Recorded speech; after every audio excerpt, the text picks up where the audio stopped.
লাদাখের পাদুম থেকে কার্গিলের বাইক জার্নির এই ভিডিওতে আজ আপনাদের দেখাবো হসপিটাল থেকে ফিরে বন্ধু দীপক জেনার শুধুমাত্র মনের জোরে সফরে আবার যোগদান। সুউচ্চ হিমালয়ের গিরিখাত, ঝংস্কার উপত্যকার মধ্যে দিয়ে বাইক জার্নি, ড্র্যাংড্রুং হিমবাহের একদম কাছে পৌঁছানো, পেনজিলা পাসে বরফের রাস্তায় এগিয়ে যাওয়া ও দিনের শেষে অতিচর্চিত কার্গিল শহরে পৌঁছানো। সঙ্গে থাকুন, চলুন शुरू करा जाए।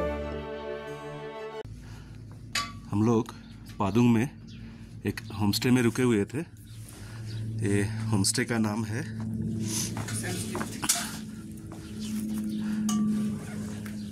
सेम्स्किट गेस्ट हाउस और इनके जो ओनर है अंकल जी आपका होमस्टे का नाम क्या है? सेम्स्किट। अच्छा, ये पादुंग मार्केट से ओनली हाफ किलोमीटर ही दूर है। हाफ नहीं है, थोड़ा सा ही, मतलब पुतला के पीछे है, पुतला होटल से पीछे ही है। अच्छा, अपोजिट हॉस्पिटल। अच्छा, आपके इधर मतलब अगर ग्रुप में आए तब भी रह सकते हैं और फैमिली भी आए तो तब भी रह सकते हैं? कोई नहीं रह सकता। अच्छा, ठीक है। रेट बिल्कुल रिजनेबल है, कोई वो हाई ज़्यादा चार्जेस नहीं है। अच्छा, हम लोग रुके थे अंकल जी, हम चारों के लिए 500 रुपये करके लिए हैं और फैमिली वाले जो रूम है वो 1200 ऐसे करके डबल बेड रूम है। ठीक है। हाँ, आपका कॉन्टैक्ट नंबर एक बार बता दीजिए। मोबाइल नंबर 600 हाँ 58 11 832। রাতে জেনা হসপিটাল থেকে ফিরে একটু সুস্থ।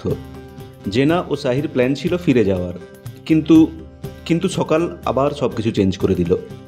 আবার বাইক, আবার এই পাহাড় পর্বত কাউকে ফিরতে দেয় না। ওরাও ফিরবে না মনস্থির করে নিল। আবার আমরা চারজন আশায় বুক বাঁধলাম। আবার শুরু হলো আমাদের জার্নি। আজকের গন্তব্য কার্গিল। শুরুতেই পেট্রোল পাম্পে ট্যাঙ্ক হলো ফুল। পরের পেট্রোল পাম্প কার্গিলে আছে। পাদুম জায়গাটির নামকরণ হয়েছে বৌদ্ধ ধর্মগুরু পাদমাসাম্ভার থেকে। শুনলে অবাক হবেন যে এই শহরটির মোট জনসংখ্যা মাত্র 2000 মতো। এখানের রাস্তাগুলো ও তার আশেপাশের নৈসর্গিক দৃশ্য একেবারে ভিন্ন রকম। উঁচু উঁচু পর্বত, হিমালয়ের একদম উপরিভাগের অংশ এই লাদাখ। রাস্তাগুলো বেশ অনেক সময় ধরে একদম সোজা ও কোনো উঁচু নিচু নেই। এটা উপত্যকা, আর চারিদিকে ঘিরে আছে সুউচ্চ পর্বতমালা। মে মাস, তাই বরফ গলে গেছে। শুধু পর্বতের চূড়ায় বরফ এখন। এখানে বছরের 7-8 মাস বাকি ভারত থেকে এরা বিচ্ছিন্ন হয়ে যায়। যদিও সেরকম ঘরবাড়ি নেই, শুধু কিছু আর্মির এরিয়া রয়েছে। বরফ গললে এপ্রিল থেকে সেপ্টেম্বর যাতায়াতের উপযোগী হয়ে ওঠে। আর তখনই আমাদের মতো ভবঘুরে রহস্য ও রোমাঞ্চ উপভোগ করার জন্য এত দুর্গম অঞ্চল অক্সিজেন লেভেলের উপেক্ষা করে এখানে ভিড় জমায়। पादुम से 40-45 किलोमीटर आने के बाद ही एक पेंजिला रेस्टोरेंट एंड होमस्टे करके दुकान मिला, जहाँ पे मैगी और ब्रेड ऑमलेट मिलेगा। हम लोग सुबह से ब्रेकफास्ट तो नहीं किए। ये लोकेशन है, ये बहुत बढ़िया लोकेशन है और इस लोकेशन में रेस्टोरेंट होमस्टे मिलना मतलब बहुत ही हम लोग लकी है कि मिल गया ये। हम लोग ब्रेकफास्ट करके आगे बढ़ सकते हैं। सब कुछ मिलता है इसमें, चाय भी मिलेगा और रात को रुकने का भी इंतज़ाम है। इधर रुकने के लिए इधर 1000 रुपीज़ पर हेड विथ फूड। तो इससे अच्छा क्या ऑप्शन हो सकता है? विथ फूड 1000 रुपीज़ मतलब और बहुत अच्छा है। तो हम लोग ब्रेकफास्ट करके आगे निकलेंगे। होमस्टे के पीछे ही बर्फ़ भरा हुआ पहाड़। শুধু ভাবি, যারা এখানে স্থায়ীভাবে বসবাস করে তাদের জীবনটা কত কষ্টকর। হয়তো এই কষ্টটা তাদের রোজ নামছা। তারা আমাদের শহরে গিয়ে হাঁপিয়ে উঠবে। আর মানুষ তো অভ্যাসেরই দাস। যে অভ্যাস আমরা প্রতিদিনের জীবনে সহে গেছি, তার বাইরে কোনো নতুন অভ্যাস সহজে মেনেও তো নিতে পারি না। তেমনি এই পাহাড় পর্বতের মানুষগুলোও। এরা এখানের নির্মল শান্ত পরিবেশ ও নিজের মানুষগুলোকে ছেড়ে কোথাও যাবেও না। এটাই ওদের জন্য। পাদুম থেকে কার্গিল যদি ম্যাপে দেখেন তো দেখবেন যে পুরোপুরি দুপাশে সুউচ্চ হিমালয় পর্বত, মাঝে গিরিখাত বা উপত্যকার মাঝে আমরা চলেছি। মাঝে মাঝে স্টড রিভার আমাদের সঙ্গও দিচ্ছে। এবার উঠছি একটু উচ্চতায়। দুপাশে বরফ জমে আছে এখনও। এই রাস্তাগুলো খুব ভালো লাগে। সামনে আসছে ড্র্যাংড্রুং গ্লেসিয়ার ও পেনজিলা পাস।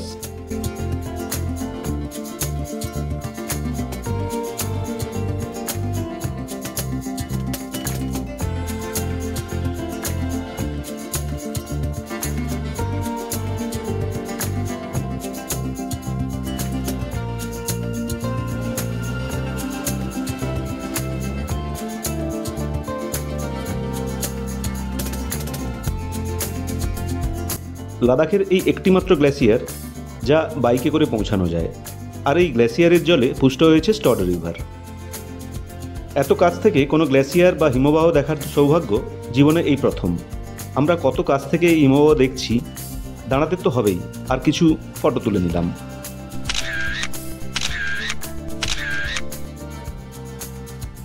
যত এগোচ্ছি তত বেশি অবাক করা সব পর্বতের দৃশ্য। প্রতিক্ষণে পরিবর্তন হচ্ছে তার মোহময়ী রূপ। শুধু বাইকের গতি এক রেখে সামনের দিকে তাকিয়ে রয়েছি। শুধু মনোরম নয়, বিস্ময়করও। কত যুগ ধরে এই পর্বতগুলো মানুষের চিন্তাভাবনার লিমিটকে বাড়িয়ে তুলেছে। রাস্তার বর্ণনা যে করব তার ভাষাই যেন খুঁজে পাচ্ছি না। বিভিন্ন রং, বিভিন্ন উচ্চতা, মায়াবী পরিবেশ, আকাশটা ঘন নীল, সাদা সাদা বরফাবৃত পর্বত, আর কালো পিচের রাস্তা যেন পর্বতের পাদদেশে শেষ হয়ে যাচ্ছে। আবার এগিয়ে গেলে, কোনো বাঁক ঘুরলে আবার এক নতুন জগৎ। আমরা তো শুধুই দর্শক।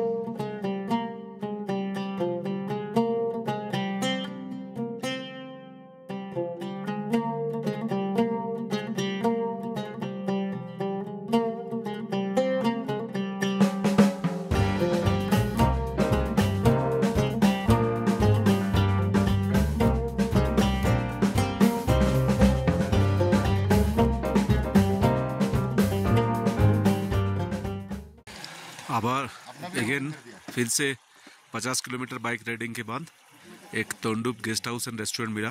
पूरा खाली खाली रास्ता है, लेकिन रास्ता बहुत मस्त है। बीच में कहीं पे कुछ नहीं है, लेकिन उतना इतना मस्त है कि 60, 70, 80 के स्पीड में जा सकते हैं। तो एक गेस्ट हाउस रेस्टोरेंट मिला, इसमें थोड़ा चाय वाय पी के फिर आगे बढ़ेंगे।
संकू जो टाउन है उधर तो लंच के लिए कई सारे ऑप्शंस था, लेकिन हमारा पार्किंग नहीं मिल रहा था। इस वजह से हम लोग संकू टाउन से बाहर निकल के आ गए।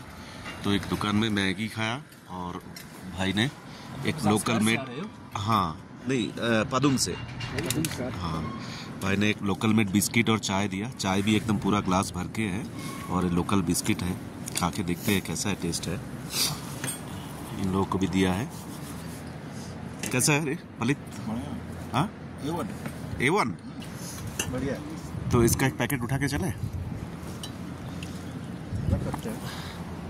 बहुत ही अच्छा जगह है, ऊपर पहाड़ी है, पहाड़ी के साइड में इधर भी पहाड़ी है। चाय मैगी। कल रात को हम लोग करीब 6, साढ़े 6 बजे शाम को इसमें पहुँचे, कारगिल में पहुँचे। लेकिन कारगिल से ले का जो रूट है उस रूट में हम लोग थोड़ा आगे 2 किलोमीटर फिर एक होटल लिया। होटल का नाम है होटल ब्लू पाइन। ये एक होटल है, बहुत ही अच्छा होटल है। हम लोग का डबल बेडरूम का रेंट लगा 1500 पर डे।